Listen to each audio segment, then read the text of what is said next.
sommes venus à Barcelone essayer le nouvel Honda Integra, un véhicule, un concept entre moto, scooter, qui fait partie d'un triptyque présenté par le constructeur japonais, qui reprend une base commune entre une moto. Donc le mieux, c'est de voir ce que ça donne en action, ce que nous allons faire immédiatement.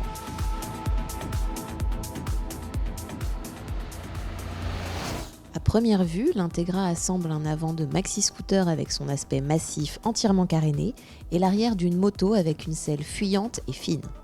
En s'installant à bord, on reste partagé entre deux mondes. Le conducteur de scooter ne sera pas dépaysé par la position de conduite et les commandes de frein au guidon. Le freinage est couplé au levier gauche et sécurisé par un ABS sur les deux roues.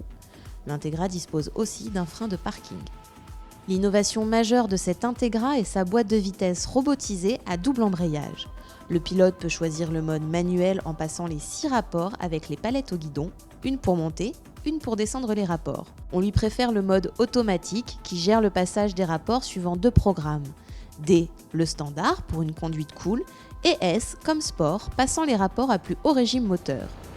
Le logiciel autorise désormais le pilote à forcer le passage d'un rapport sans quitter le cycle automatique. C'est surtout utile pour obtenir une reprise plus vigoureuse, pour doubler ou pour accentuer le frein moteur au freinage, car le moteur bicylindre de 670 cm3 affiche une puissance modeste de 52 chevaux. Cette technologie Honda à double embrayage s'avère agréable car on ne sent pratiquement pas le passage des rapports. Le système est vraiment plaisant car il laisse le pilote se concentrer sur le pilotage. L'Integra réagit comme une moto. Le train avant est directeur et assure une précision de trajectoire. Bien équilibré, avec un centre de gravité bas, l'Integra se balance d'un virage à l'autre avec facilité et envie.